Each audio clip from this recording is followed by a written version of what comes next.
ও দুনিয়ার মানব জাতি, মানুষকে উদ্দেশ্য করে বলছেন, হিন্দু হও, বৌদ্ধ হও, খ্রিস্টান হও, তুমি মাজার বানাইয়া পূজা করো আর মূর্তি বানাইয়া পূজা করো, মাটির উপরে রাইখা পূজা করো আর মাটির নিচে রেখে পূজা করো, যেটাই করো না কেন, ইয়া আইয়ুহান নাস দুরিবা মাসালুন ফাসতামিউ লা, তোমাদেরকে আর একটা উপমা দিয়ে আঘাত করা হচ্ছে।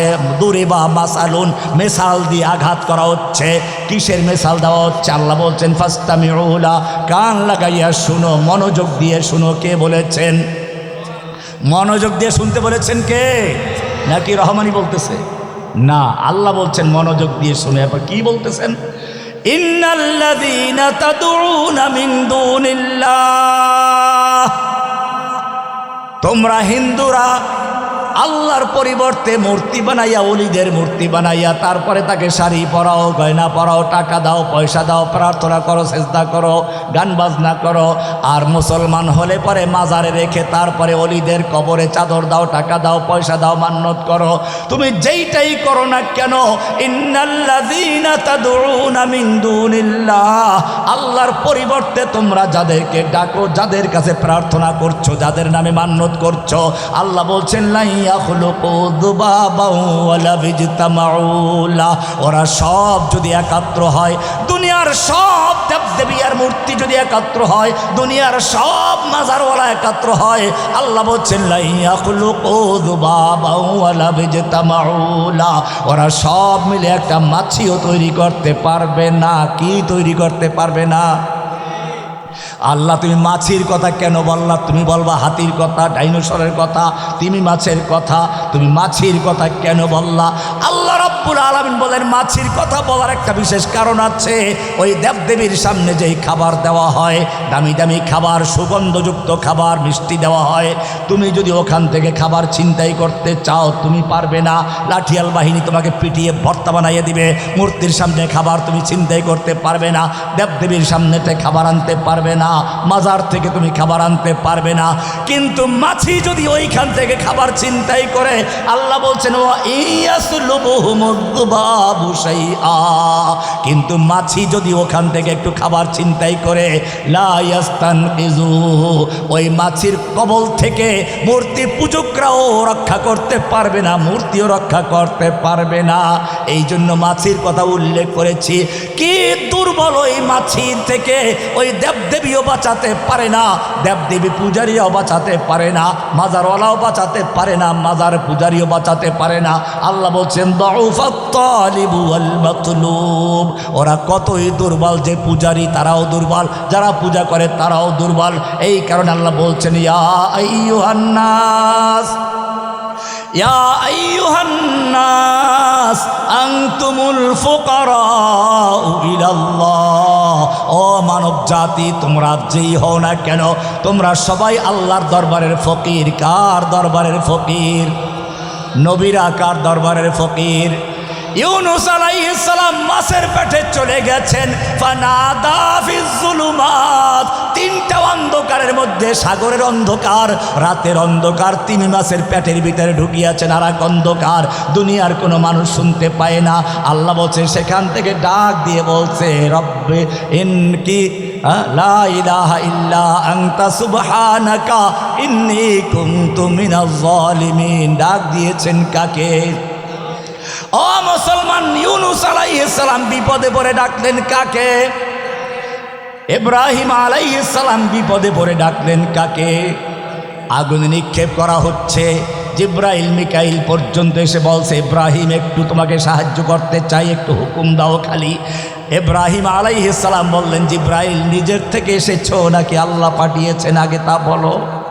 বলে না, আমরা নিজেরাই এসেছি, তবে আল্লাহর থেকে অনুমোদন নিয়েছি। ইব্রাহিম আলাইহিস সালাম বললেন যদি তাই হয় তাহলে সরে যাও, আমি তোমাদের তাওহীদের দাওয়াত দিয়ে এই বিপদে পড়ি নাই, আমি যেই আল্লাহর ডাইরেক্ট ইবাদত করি সেই আল্লাহর ডাইরেক্ট সাহায্য চাই, তোমরা সরে যাও। আগুন নিক্ষেপ করা হলো। আল্লাহ রাব্বুল আলামিন জিব্রাইলকে বলেন নাই আগুন ঠান্ডা করে দাও, মিকাইলকে বলেন নাই। ইব্রাহিম যেরকমভাবে ডাইরেক্ট আল্লাহর ইবাদত করছেন, আল্লাহ ডাইরেক্ট সরাসরি বলছেন কুলনা ইয়া নারু কুনি বারদাও ওয়া সালামান আলা ইব্রাহিম, কুলনা, আল্লাহ বলছেন আমি বললাম নারু ইয়া নারু, এ আগুন, সরাসরি আগুনকে বলছেন ঠান্ডা হয়ে যাও, ঠান্ডা করে দিয়েছিলেন কে? ও মুসলমান, যেই আল্লাহ রাব্বুল আলামিন ইব্রাহিমের জন্য ওই নমরুদের আগুন ঠান্ডা করে দিয়েছিলেন, সে আল্লাহ আগের মতো জীবিত আছেন কিনা? নরেন্দ্র মোদীর যতগুলো বোমা আছে সব ঠান্ডা করতে পারেন কিনা? নবীরা বিপদে পড়ে সাহায্য চাইলেন কার কাছে? কোরআন বলছে আনতুমুল ফুকারাউ ইলাল্লাহ, তোমাদের পীর ফকির, মুরিদ ফকির, ইমাম ফকির, মামুন ফকির, তোমাদের ইমামও ফকির, মুক্তাদিও ফকির, মাজারওয়ালাও ফকির, বাজারওয়ালাও ফকির, দরগাওয়ালাও ফকির, দুর্গাওয়ালাও ফকির, আমিরও ফকির, প্রজাও ফকির। আনতুমুল ফুকারাউ ইলাল্লাহ, তোমরা সব আল্লাহর দরবারের ফকির। আল্লাহু হুয়াল গনিয়ুল হামিদ, ধনী হচ্ছেন একমাত্র শুধুমাত্র কে? ও মুসলমান, চাবো কার কাছে? কি মায়া দয়া আল্লাহর। আল্লাহ বলছেন ওয়া ইযা সাআলাকা ইবাদি, এ নবী আপনাকে যদি লোকেরা আমার সম্পর্কে জিজ্ঞেস করে, ফা ইন্নী করিব, আমি তো বান্দার কাছেই আছি। কত কাছে আছো? ওয়া নাহনু আকরাবু ইলাইহি মিন হাবলিল ওয়ারিদ, ও বান্দা আমি তোমার গর্দানের সাহারগের চেয়েও কাছে আছি। একটু খালি ডাক দাও না, আমি সঙ্গে সঙ্গে তোমার ডাকে সাড়া দেওয়ার জন্য প্রস্তুত আছি। ডাকে সাড়া দেন কে? এই কারণে লা ইলাহা বলে সব কিছু বর্জন করে ইল্লাল্লাহ মানে শুধু আল্লাহকে গ্রহণ করতে পারো যদি, তাহলে তুমি মুমিন। এই মুমিনদের আল্লাহ সাহায্য করবেন। নতুবা আল্লাহও আছে, দেবদেবী ও আছে, আল্লাহ ও আছে, মেম্বার চেয়ারম্যান সাহেবও আছেন, আল্লাহ ও আছেন, আদালতে তাগুতের বিচারও আছে, আল্লাহ ও আছেন, সংসদে আল্লাহর আইন বাতিল করার লোকও আছে। ও আর ইর পার্থক্য, মুসলিম বলেন না ইয়াকা নাবুদু, ও আল্লাহ আমি কেবলমাত্র শুধুমাত্র তোমার ইবাদত করি, তোমার ইবাদত করি, অন্য কারণ না। এটাই ছিল ইব্রাহিমের কথা। ইব্রাহিম আলাইহিস সালাম বলেছেন ইন্নী ওয়াজ্জাহতু ওয়াজহিয়া লিল্লাযী ফাতারাস সামাওয়াতি ওয়াল আরদা হানিফা ওয়া মা আনা মিনাল মুশরিকিন। ইন্নী ওয়াজ্জাহতু ওয়াজহিয়া, আমি চন্দ্র, সূর্য, গ্রহ, নক্ষত্র সবগুলো বর্জন করে এবারে আমি মুতাওয়াজ্জিহ হলাম কার দিকে? লিল্লাযী ফাতারাস সামাওয়াতি ওয়াল আরদা, সেই মহান জাতের দিকে, মহান সত্তার দিকে, যিনি আসমান জমিন সৃষ্টি করেছেন, চন্দ্র সূর্য সৃষ্টি করেছেন। ফাতারাস সামাওয়াতি ওয়াল আরদা হানিফা ওয়া মা আনা মিনাল মুশরিকিন, আমি মুশরিকদের অন্তর্ভুক্ত নই। লা ইলাহা বলে সব বর্জন করেছেন। ও মুসলিম, এই কারণে কোরআন বলছে আমিন আয়াতিহিল লাইলু ওয়ান নাহারু ওয়াশ শামসু ওয়াল কামার, এই মুসলমান চন্দ্র, সূর্য, গ্রহ, নক্ষত্র আর খাজা বাবা, গাজা বাবা, ল্যাংটা বাবা, দরগাওয়ালা, দুর্গাওয়ালা যত বলো সবাই সৃষ্টি। সব কি? সবাই কি সৃষ্টি? সৃষ্টি করেছেন কে? আল্লাহর উসুল, আল্লাহর নীতিমালা কি সুন্দর। আল্লাহ রাব্বুল আলামিন বলছেন আমিন আয়াতিহিল লাইলু ওয়ান নাহারু ওয়াশ শামসু ওয়াল কামার, এই চন্দ্র, সূর্য, গ্রহ, নক্ষত্র, রাত দিন সবগুলো হচ্ছে আল্লাহর সৃষ্টি। লা তাসজুদু লিশ-শামসি ওয়ালা লিল কামার, খবরদার খবরদার তোমরা সূর্যকে সেজদা করবে না, চন্দ্রকে সেজদা করবে না, গ্রহ নক্ষত্রকে সেজদা করবে না, কোনো পীরকে সেজদা করবে না, কোনো মাজারকে সেজদা করবে না, কোনো দরগাকে সেজদা করবে না, কোনো শাসককে সেজদা করবে না। ওয়াসজুদু লিল্লাহিল্লাযী খালাকাহুন্না, সেজদা করবে শুধুমাত্র কেবলমাত্র তাকে যিনি এই সবগুলো সৃষ্টি করেছেন। সৃষ্টিকর্তাকে সেজদা করব না সৃষ্টিকে করব? কে বলেছেন? পরিষ্কার করে দিলেন। এই কারণে দেখেন না যত নামাজ পড়ি সব নামাজের উপর সেজদা আছে, জানাজার নামাজের উপর সেজদা আছে, ফজরের নামাজ পড়ো রুকু সেজদা করো, জোহরের নামাজ পড়বে রুকু সেজদা করবে, ঈদের নামাজ পড়বে রুকু সেজদা করবে, জুমার নামাজ পড়বে রুকু সেজদা করবে। যত রকমের নামাজ তুমি পড়ো সব নামাজে তোমাকে রুকু সেজদা করতে হবে, না করলে যুবক তোমার নামাজটা হবে না। কিন্তু খবরদার নামাজটা যদি জানাজার নামাজ হয় তুমি রুকু করতে পারবে না, সেজদাও করতে পারবে না। নাকি রায়পুরায় সেজদা করে? রুকু সেজদা করে নাকি? কেন? সব নামাজের রুকু সেজদা আছে, জানাজার নামাজের রুকু সেজদা নাই। কারণটা একটাই, জানাজার নামাজের সামনে একটা লাশ আছে, লাশ। যত বড় বুজুর্গের হোক না কেন, বড় পীর আব্দুল কাদের জিলানীর হোক না কেন, তুই রুকু করতে পারবি না, সেজদাও করতে পারবি না। জানাজার নামাজ খাজা মুঈনুদ্দিন চিশতি রাহমাতুল্লাহ আলাইহি হোক না কেন, রুকু করতে পারবি না, সেজদাও করতে পারবি না। জানাজার নামাজ শাহজালাল রাহমাতুল্লাহ হোক না কেন, রুকু সেজদা করতে পারবি না। কারণটা কি? কারণ হচ্ছে সামনে লাশ। যখন তুমি আল্লাহর জন্য যদি সেজদা করো, ওই মাজার পূজারী, কবর পূজারী, পীর পূজারী বলবে এই তো বুজুর্গের সামনে সম্মানের সেজদা করা হলো, সেজদাকে ভাগ করে ফেলবে। এটা তাজিমের সেজদা, সম্মানের সেজদা, এটা করা যায়। আল্লাহ রাব্বুল আলামিন সেই কারণে জানাজার নামাজের থেকে নিজের পাওনা রুকু সেজদা পর্যন্ত বাতিল করে দিয়েছেন, যাতে কোনো ভণ্ড পীর, কোনো ধোঁকাবাজ বিভ্রান্ত করতে না পারে। এই তো বুজুর্গকে সম্মান করা হলো। সেই জন্য আল্লাহ রাব্বুল আলামিন জানাজার নামাজের থেকে রুকু সেজদা বাতিল করে দিয়ে পরিষ্কার করে দিলেন। সেজদা চলবে শুধুমাত্র কাকে? লা ইলাহা ইল্লাল্লাহ। সেজদা চলবে সৃষ্টিকর্তাকে না সৃষ্টিকে? খালেককে না মাখলুককে? আল্লাহ তাআলা পরিষ্কার করে দিয়েছেন। ও মুসলমান, কি সুন্দর সময় ছিল। লাশটা যখন তোমার সামনে ছিল তখন তুমি রুকু করতে পারলে না, সেজদাও করতে পারলে না। লাশটা যখন কবরে চলে গেল, মাঝখানে হোগলা আসলো, বাঁশ আসলো, মাটি আসলো, এরপরে তোমাকে কোন বিবেক কবরে সেজদা করার পারমিশন দিল? কবরে সেজদা করা জায়েজ না হারাম? কবরে মান্নত করা জায়েজ না হারাম? কবরে টাকা পয়সা দেওয়া জায়েজ না হারাম? কবরে সন্তান চাওয়া জায়েজ না হারাম? সন্তান দেওয়ার মালিক কে? ইব্রাহিম আলাইহিস সালাম সন্তান চাইলেন কার কাছে? রব্বি হাবলি মিনাস সালিহিন। ও রব্বুল আলামিন, বুড়ো হয়ে গেছি, এখন একটা সন্তানের দরকার, আমি একটা নেক সন্তান দাও। রব্বি লা তাযারনি ফারদাও আনতা খায়রুল ওয়ারিসিন। ও আমার রব, আমাকে একা রাইখো না, আমাকে একটা ওয়ারিস দান করো। তুমি তো উত্তম ওয়ারিস দাতা। প্রার্থনা করলেন কার কাছে?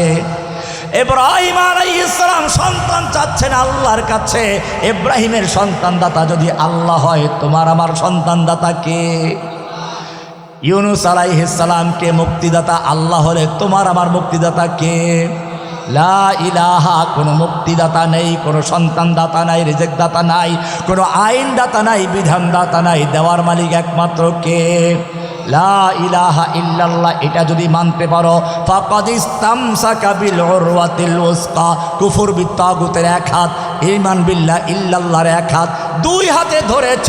কিন্তু যদি শুনে রেখো, লা ইলাহা তো নাই, ইল্লাল্লাহ আল্লাহ মানো। মক্কায় গিয়ে হজ করো, মূর্তিখানায় গিয়ে আবার দুর্গা দেবীকে সালামও করো। হজ্জে কাবা ভিকেয়া গঙ্গা কাছে নান ভিলেয়া। হজ্জে কাবা ভিকেয়া গঙ্গা কাছে নান ভিলেয়া। মক্কায় গিয়ে হজ করে, মাথায় পট্টিও বাঁধে, হাতে তসবিও নেয়, কোরআনও নেয়, আবার গঙ্গায় গিয়ে স্নানও করে। হজ্জে কাবা ভিকেয়া গঙ্গা কা স্নান ভিলেয়া। खुश रहे अल्लाह भी शैतान भी नाराज ना हो। खुश रहे अल्लाह भी, बोलो, शैतान भी नाराज ना हो। खुश रहे अल्लाह भी। তারপর বলো, এইরকম যদি হয় তাহলে শুনো এবারে কোরআনে স্পষ্ট আয়াত। আল্লাহ বলছেন, ওয়ামাই ইউশরিক বিল্লাহ। যেই ব্যক্তি লা ইলাহা বলে সব বর্জন করলো না, কিন্তু ইল্লাল্লাহ বলে আল্লাহকে মানলো, আল্লাহকেও মসজিদে গিয়ে মানে, বাইরে গিয়ে আল্লাহর আইন মানে না, আদালতে মানে না, সংসদে মানে না, সব জায়গায় বর্জন করছে। আল্লাহ রাব্বুল আলামিন বলছেন লোকটা মুনাফিক। লোকটা কি? মুনাফিক। কোরআনে স্পষ্ট আছে। এই মুনাফিক ওই আপনার গ্রামের মুনাফিক না, আপনি যেই মুনাফিক জানেন সেই মুনাফিক না। আপনি মুনাফিকের লক্ষণ জানেন, কিন্তু ওই লক্ষণ কোরআনে নাই, হাদিসে আছে। আয়াতুল মুনাফিকে সালাসুন। মসজিদে ইমাম সাহেব দেখবেন সবসময় বয়ান করে, ঠিক আছে, হাদিসে আছে এটা। মুনাফিকের লক্ষণ তিনটা। ইদা হাদ্দাহা কাযাবা, কথা বললে মিথ্যা বলে। ওয়াইদা ওয়াদা খালাফা, ওয়াদা করলে খেলাফ করে। ওয়াইদা তুমিনা খানা, আমানত রাখলে খেয়ানত করে। অফি রিওয়ায়াতিন আরবাউন মান কুন্না ফি কানা মুনাফিকান খালিসা। চারটা বৈশিষ্ট্য যার মধ্যে থাকবে, খালিস মুনাফিক, পিওর মুনাফিক, নির্ভেজাল মুনাফিক। হাদিস, ওই হাদিস। ওই তিনটার সাথে আরেকটা আছে, ওয়াইদা খাসামা ফাজারা, ঝগড়া লাগলে অশ্লীল বলে। এইগুলো কোন মুনাফিক জানেন? গ্রামের মুনাফিক। কোন মুনাফিক? লুঙ্গি পরা মুনাফিক। আর একটা আছে ভিআইপি মুনাফিক। কোন মুনাফিক? এইটা কোরআন শরীফ খুলে আজকে গিয়ে দেখবেন সূরা নিসা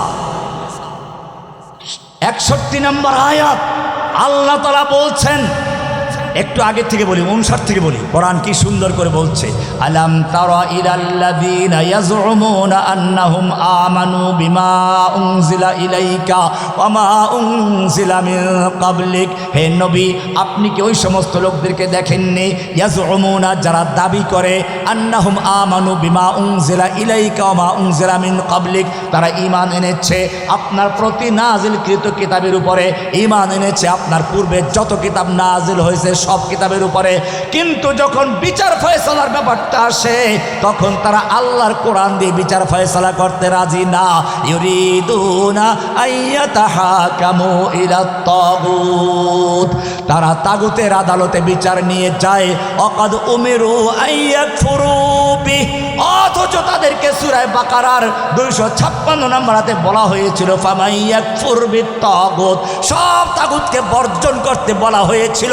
তারা সেই তাগুতের আদালতে বিচার ফয়সালার জন্য যায়। ওয়া ইউরিদুশ শাইতানু আইয়ুদিল্লাহুম দালালাম বাঈদা, এই লোকগুলোর আসল পরিচয়টা কি এবারে শোনো।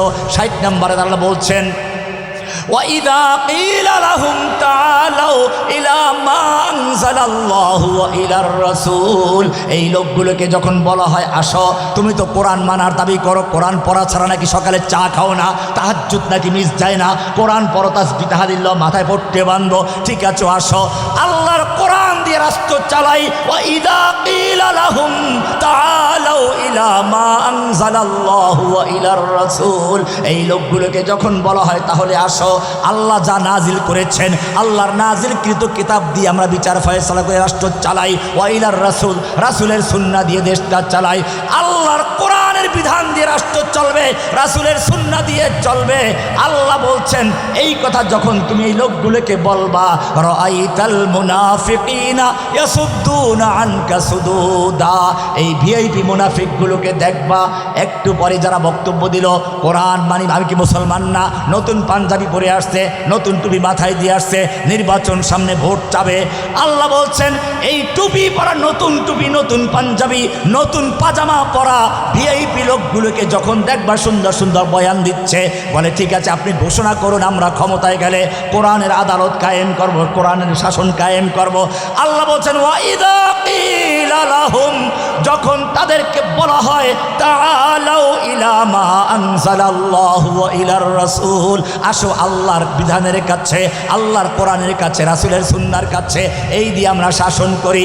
আল্লাহ বলছেন রাআইতাল মুনাফিকিনা ইয়াসুদ্দুনা আনকা সুদুদা, আস্তে করে ওই মুনাফিকগুলোকে দেখবা আস্তে ময়দানটা ছেড়ে মাথাটা নত করে মঞ্চ ত্যাগ করে চলে গেছে। কে বলেছেন? এইটা কোন মুনাফিক? এটা কি লুঙ্গি পরা মুনাফিক, গ্রামের মুনাফিক, চায়ের দোকানে বসে গল্প করার মুনাফিক সেই মুনাফিক? এটা কোন মুনাফিক? এক রাষ্ট্রীয় মুনাফিক, ভিআইপি মুনাফিক। এবারে আল্লাহ তাআলা সূরা নিসার 65 নম্বরে বলছেন ফালা ওয়া রাব্বিকা লা ইউমিনুন, ফালা ওয়া রাব্বিকা লা ইউমিনুন, এরা যত ঈমানদার দাবি করুক না কেন, যত আদমশুমারির মুসলমান দাবি করুক না কেন, ফালা ওয়া রাব্বিকা লা ইউমিনুন, তোমার রবের কসম ওরা মুমিন নয়, হাত্তা ইউহাক্কিমুকা ফীমা শাজারা বাইনাহুম, যতক্ষণ পর্যন্ত তাদের পারস্পরিক মামলা মোকদ্দমার ক্ষেত্রে, সামাজিক বিচার ফয়সালার ক্ষেত্রে, আদালতের ক্ষেত্রে, ব্যাংকে, সংসদে, যতক্ষণ পর্যন্ত আপনার কাছে না আসবে, কোরআন সুন্নাহর কাছে না আসবে, শুধু আসলেই চলবে না, সুম্মা লা ইয়াজিদু ফি আনফুসিহিম হারাজাম মিম্মা কাদাইতা, অতঃপর কোরআন যে ফয়সালা দিবে, আপনি যে সিদ্ধান্ত দিবেন, এই ব্যাপারে তাদের মনে করে খুঁতখুঁত থাকবে না, সংশয় থাকবে না, দ্বিধাদ্বন্দ্ব থাকবে না। আল্লাহ কেন নারীদেরকে অর্ধেক দিলেন, কেন পর্দার বিধান দিলেন, কেন এইটা দিলেন, কেন চোরের হাতকার বিধান দিলেন, কেন ডাকাতের বিচার দিলেন, কেন খুনের বিচার দিলেন, এইরকম খুঁতখুঁত থাকবে না। ওয়ায়ুসাল্লিমু তাসলিমা, সম্পূর্ণভাবে আত্মসমর্পণ করে মুসলিম হওয়া ছাড়া কোনো ব্যক্তি মুমিন হতে, কে বলেছেন? সূরা নিসার 65 নম্বর আয়াতটা খুলে দেখবেন। সুতরাং পরিষ্কার হয়ে গেল লা ইলাহা ইল্লাল্লাহ মানে কি? লা ইলাহা ইল্লাল্লাহ, লা ইলাহা, কোনো ইলাহা নেই, কোনো মাবুদ নেই, কোনো উপাস্য নেই, কোনো আনুগত্য কারো চলবে না, কারো হুকুম চলবে না। ইল্লাল্লাহ মানে হুকুম চলবে কার? লা ইলাহা মানে ব্যক্তি জীবনে কারো হুকুম চলবে না, ইল্লাল্লাহ মানে হুকুম চলবে কার? লা ইলাহা মানে পারিবারিক জীবনে কারো হুকুম চলবে না, ইল্লাল্লাহ মানে হুকুম চলবে কার? লা ইলাহা মানে সমাজ জীবনে কারো হুকুম চলবে না, হুকুম চলবে কার? ইল্লাল্লাহ, আল্লাহর। লা ইলাহা মানে ব্যাংকে আদালতে কারো হুকুম চলবে না, ইল্লাল্লাহ মানে হুকুম চলবে কার? লা ইলাহা মানে সংসদে কারো হুকুম চলবে না, ইল্লাল্লাহ মানে হুকুম চলবে কার? সব জায়গায় হুকুম চলবে কার? আল্লাহ এই জন্য বলেছেন ওয়াকাল আল্লাহু লা তাত্তাখিযু ইলাহাইন ইসনাইন ইন্নামা হুয়া ইলাহু ওয়াহিদ। আল্লাহ বলছেন দুই আল্লাহ বানাইও না, মসজিদের আল্লাহ একজন, বাহিরে আল্লাহ অন্যরা, দুই আল্লাহ বানান চলবে না। ইন্নামা হুয়া ইলাহু ওয়াহিদ, তোমাদের আল্লাহ তো কেবলমাত্র শুধুমাত্র কয়জন? মসজিদের আল্লাহ যিনি সমাজেও তিনি, মসজিদের আল্লাহ যিনি আদালতেও তিনি, মসজিদের আল্লাহ যিনি ব্যাংকেও তিনি, মসজিদের আল্লাহ যিনি সংসদেও তিনি, সব জায়গায় হুকুম চলবে কার? লা ইলাহা যদি তুমি বর্জন করতে না পারো, আল্লাহকে মানো। আল্লাহ বলছেন এবারে ভালো করে শুনো, ফাকা আন ওমাই ইউশরিক বিল্লাহ, যেই ব্যক্তি লা ইলাহা বলে বর্জন করলো না, আল্লাহকেও মানে, আবার মন্দির গিয়ে দুর্গা দেবীকেও সালাম করে, আল্লাহ বলছেন ফাকা আন্নামা খাররা মিনাস সামা, সে ব্যক্তি ওই যে দুই হাত দিয়ে ধরার কথা বলছিলাম, এক হাত দিয়ে ধরেছে, এক হাত ছুটে গেছে। আল্লাহ বলছেন ফাকা আন্নামা খাররা মিনাস সামা, সে আসমান থেকে ছিটকে পড়েছে, ওর হাত ছুটে গেছে, আল্লাহর সঙ্গে সম্পর্ক নাই। এখন তাকে বুশে বোমা মারে, আমেরিকা ট্রাম্পে বোমা মারে, এবারে ইন্ডিয়া বোমা মারে। আল্লাহ বলছেন খাররা মিনাস সামা, আসমান থেকে ছিটকে পড়েছে, ফাতাখতাফুহু তাইর, তাকে পাখি ছো মেরে নিয়ে গেছে। ও যুবক, কোরআনটা গিয়ে খোলো, এই পাখি কোন পাখি? চিল পাখি না, এই পাখি বাস পাখি না, এই পাখি মাছরাঙ্গা না, তোমাকে মাছরাঙ্গা ছো মারে নাই। আল্লাহ বলছেন ফাতাখতাফুহু তাইর, তাকে পাখি ছো মেরে নিয়ে যায়। হিন্দু যুবক এসে তোমার মেয়েটাকে ছো মেরিয়ে প্রেমের ফাঁদে নিয়ে চলে যায়। এই খ্রিস্টান যুবক এসে তোমাকে 2 টাকার লোভ দেখায় খ্রিস্টান বানায়। ফাতাখতাফুহু তাইর, কাদিয়ানি পাখি ছো মেরে কাদিয়ানি বানায়, বাউল পাখি ছো মেরে বাউল বানায়, নাস্তিক পাখি ছো মেরে নাস্তিক বানায়। সেজন্য বলেছে লা ইলাহা, এটার নাম তাওহীদ। তাওহীদের 2 রকম, কুফর বিত তাগুত, ঈমান বিল্লাহ। কয়টা হলো? এটার নাম তাওহীদ এক, এইটা আছে তোমার, সব আছে, এইটা নাই, কিচ্ছু নাই। একজন লোক 0 লেখলো, 0 নরসিংদী থেকে ঢাকা 0 পয়েন্ট পর্যন্ত 0 লেখতে লেখতে একটা 0 পয়েন্ট থেকে মিলিয়ে দিচ্ছে। কোনো মূল্য আছে? একটা 1 লেখছে আগে, তারপরে 1 শূন্য, কত হয়ে গেছে? আর 1 শূন্য, আর 1 শূন্য। আরে জোরে বলো না, কেন ঘুমিয়ে গেছে নাকি? এখন 1 আছে, যত শূন্য পাবে তত মূল্য বাড়বে। ঠিক তেমনি ভাবে এই যুবক, তোমাকে লা ইলাহা ইল্লাল্লাহ বলে 1 সংগ্রহ করতে বলা হয়েছে, সব ক্ষেত্রে হুকুম চলবে কার? এটার নাম তাওহীদ। এটা আছে, সব ঠিক আছে, এটা নাই, কিচ্ছু নাই। আবু তালেবের লা ইলাহা ছিল না, নবীর খেদমত সব বরবাদ হয়ে গেছে, কাফের জাহান্নামে চলে গেছে। আর লা ইলাহা ইল্লাল্লাহ আবু বকর, ওমর, ওসমানের ছিল, বেলালের ছিল, তারা ধন্য হয়েছে। লা ইলাহা তাওহীদের 2 রকম। তাওহীদের কয় রকম? লা ইলাহা কুফর বিত তাগুত, ইল্লাল্লাহ মানে ঈমান বিল্লাহ। লা ইলাহা মানে বর্জন, ইল্লাল্লাহ মানে গ্রহণ। লা ইলাহা মানে কাপ খালি করা, ইল্লাল্লাহ মানে কাপ পূরণ করা। লা ইলাহা মানে দেওয়ালের পুরাতন রং ঘষে মেজে পরিষ্কার করা, ইল্লাল্লাহ মানে একজনকে গ্রহণ করা। কাকে? এটার নাম তাওহীদ। বাস ক্লিয়ার হয়ে গেছে, ক্লাস শেষ। আব তো রহে বস্তাদ মে আখির বিরদে জুবা আয় মেরে ইলাহ। সবাই বলো লা ইলাহা ইল্লাল্লাহ, লা ইলাহা ইল্লাল্লাহ, লা ইলাহা ইল্লাল্লাহ। তেরে সিवा মাবুদ হকীকি কোই নেহি है, कोई नहीं। আছে কোনো মাবুদ? আল্লাহ ছাড়া মাবুদ আছে? तेरे सिवा माबूद हकीकी कोई नहीं है, कोई नहीं। अब तो रहे बस तादम आखिर मेरे ज़ुबां ऐ मेरे इलाह। बोलो ला इलाहा इल्लल्लाह, ला इलाहा इल्लल्लाह।